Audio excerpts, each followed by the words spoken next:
Hi and welcome. I'm Andy Miuch and you are watching Context. A fresh round of Russia-Ukraine peace talks is set to start in Istanbul.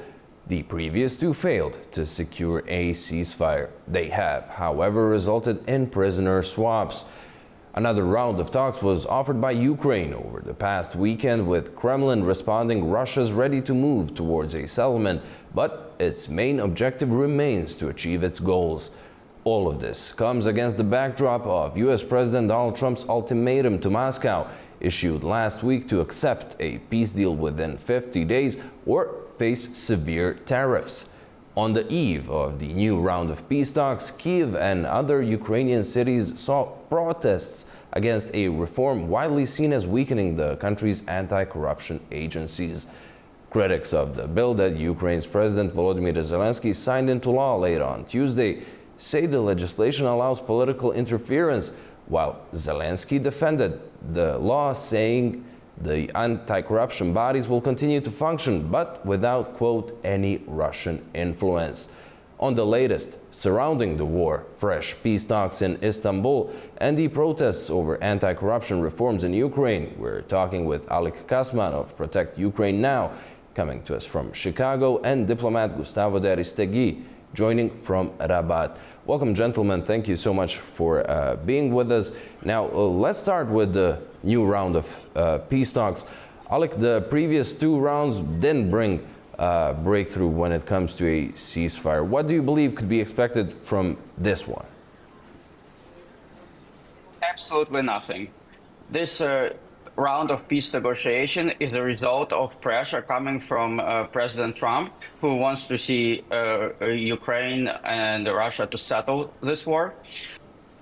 But as you can see, Russia is not interested in this war, in ending this war. They are obviously going to play along and signal that they're interested in negotiations. But what they really want is achieving their objectives, as has been stated very clearly. Well, the delegations are set to meet after the U.S. president's ultimatum to Russia last week to accept a peace deal or face tariffs. Gustavo, some critics are saying this is basically a blank check for Russia's Vladimir Putin to do whatever he wants in those 50 days. What are your thoughts on the message from Washington to Moscow? It is a confusing message. In any case, on the one hand, it's soft and misleading, because it's giving them too much time to decide if they are going to play by the rules and play by the ultimatum made and given by President Trump, or if they are really going to accept the mandatory moral and ethical obligation of accepting a ceasefire that has been negotiated several times and that they have not abided by.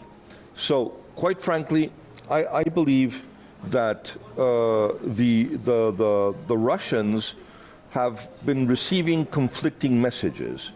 On the one hand, the United States has told them we can fix this in 24 hours and the problem is Zelenskyy. And on the other, they are saying they're dragging their feet.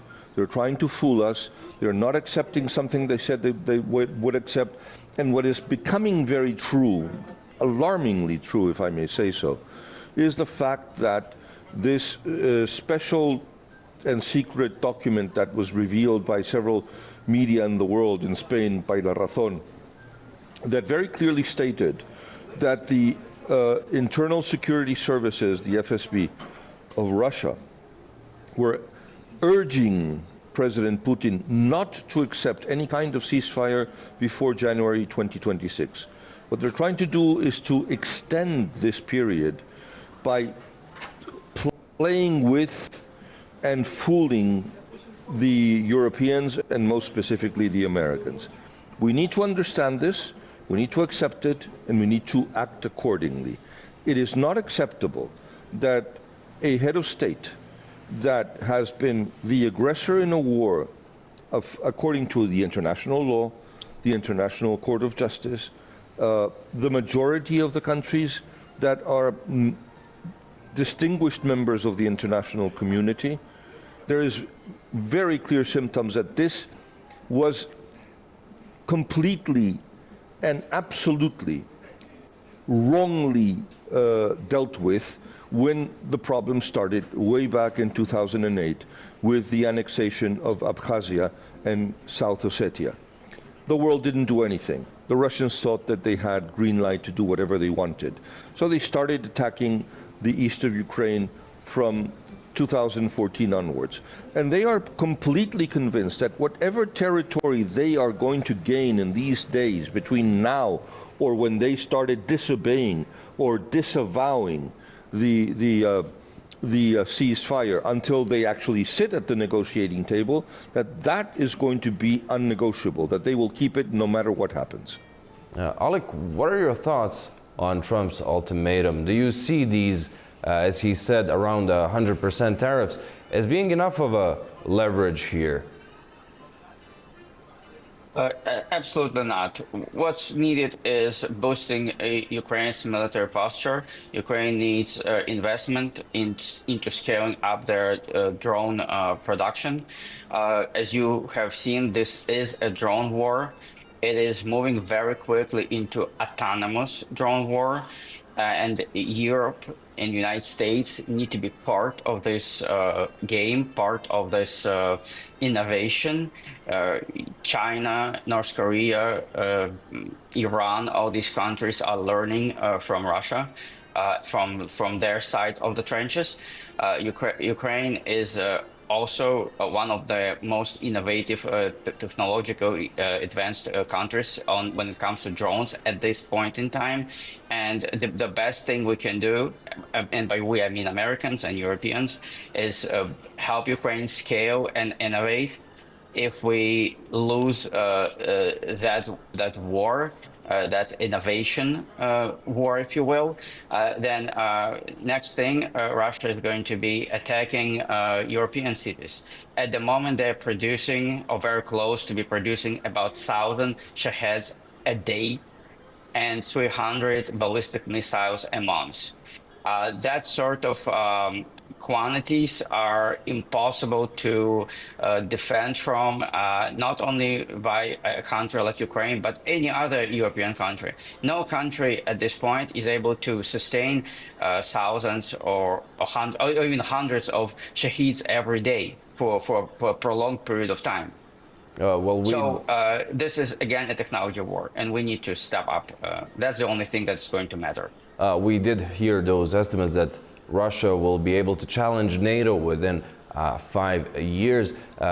Gustavo, what do you think needs to be done to get the Russians to actually negotiate and make concessions?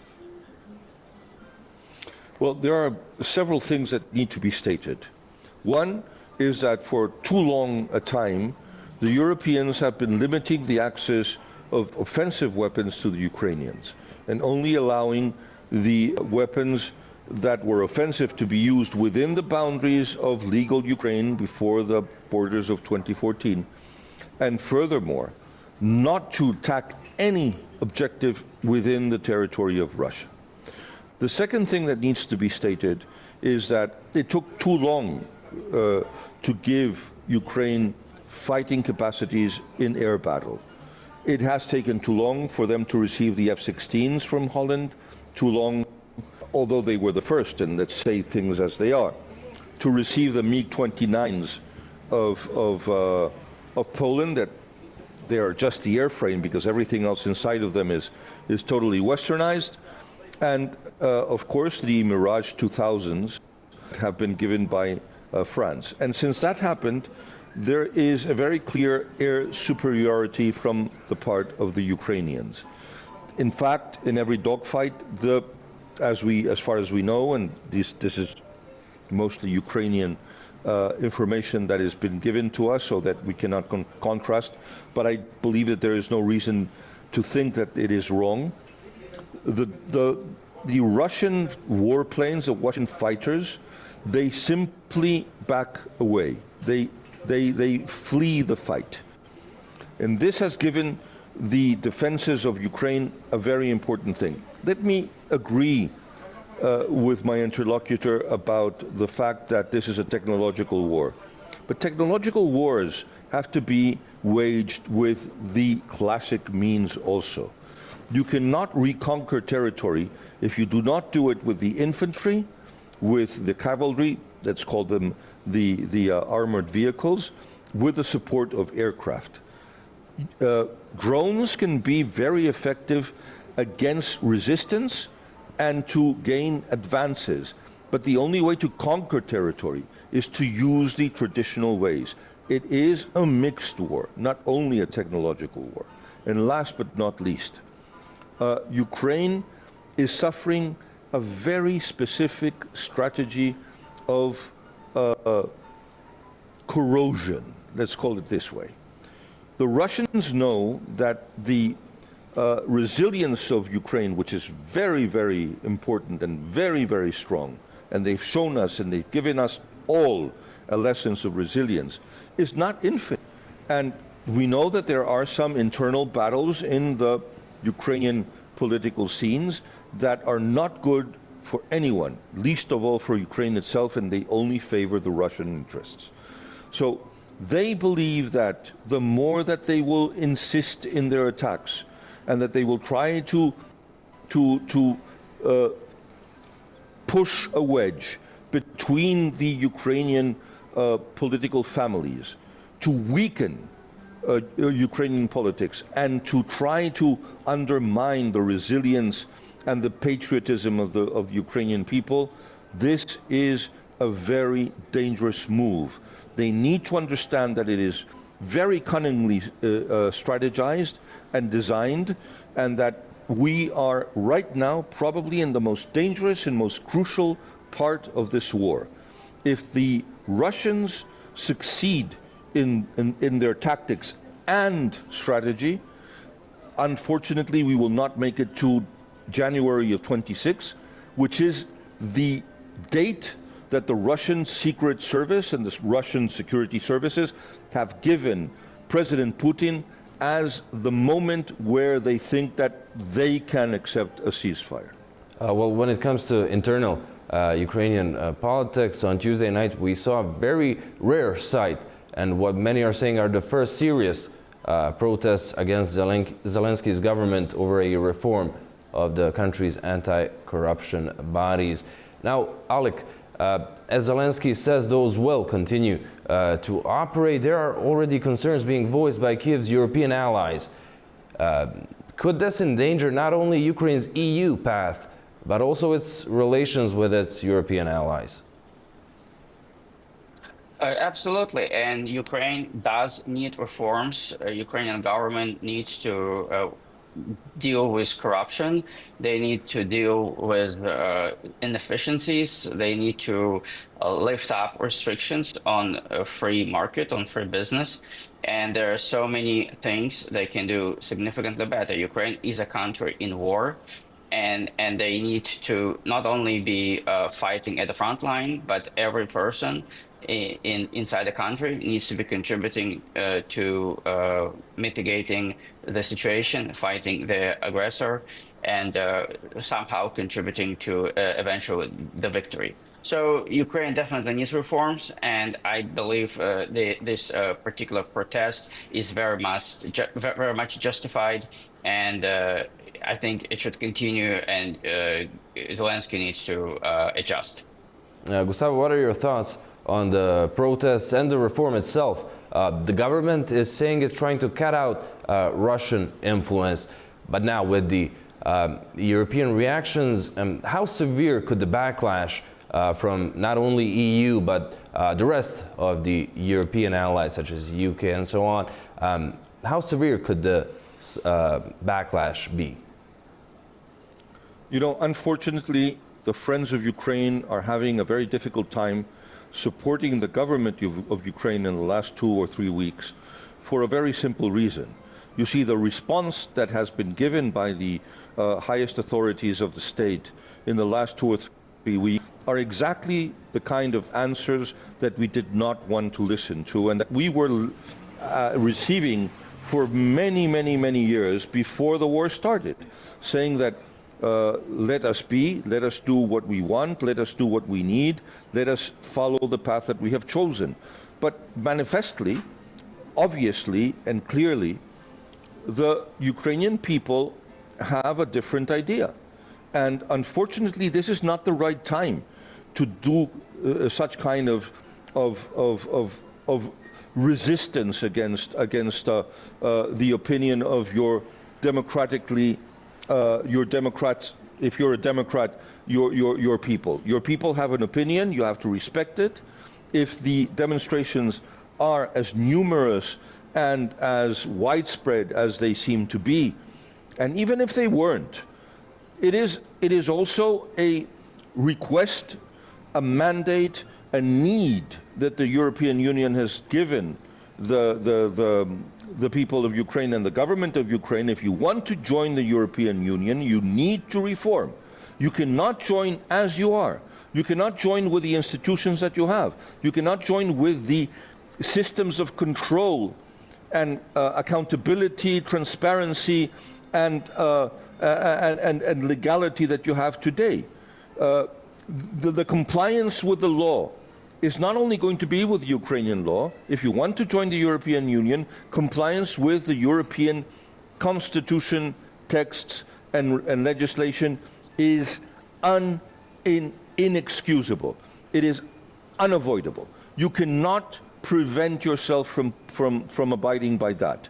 So I know that they are in the middle of a war, but you are a democracy that is being attacked by an autocracy, a dictatorship. You need to prove that you mean business by being Democrats. If not, then this is just a clash between a dictatorship and one that aspires to be one. Let's turn to China and its possible role for a moment. Kremlin has said it does not rule out that Russian and US presidents might meet in China at the events marking the end of the Second World War. Alec, would such a meeting be able to provide enough momentum for a breakthrough, in your opinion? It's hard to say. China is definitely a beneficiary of this war. They selling weapons and parts to both Russia and Ukraine. They mostly support Russia, though, and they are interested in destabilizing the situation globally and shifting attention from Asia to Europe. So I don't think China is going to be instrumental in ending this war or somehow contributing. Well, Zelenskyy has proposed a face-to-face with Putin on numerous occasions, and there has never been a positive response from Moscow. Gustavo, what are your thoughts? Could a Trump-Putin meeting yield results? Well, I always say the same things. You see, Putin is a political actor and strategist and a head of state that has been in power since the 31st of December of 1999. People tend to forget it. He has dealt with 5 different presidents of the United States, some of which had 2 mandates. So his experience in playing Western leaders is infinite. His strategies and his way of playing with his interlocutors is extremely troubling, but very effective. And he has managed to get away with almost everything that he wants. What we need to say very clearly is that President Trump said that he would have avoided a war had he been president instead of President Biden. It doesn't seem to be the case.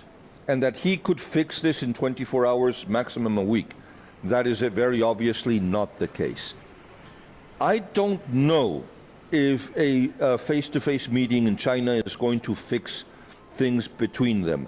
Because right now, there is a great deal of irritation, and I would even say indignation, from the American authorities, and very specifically President Trump, vis-a-vis President Putin, because he has not shown any kind of will or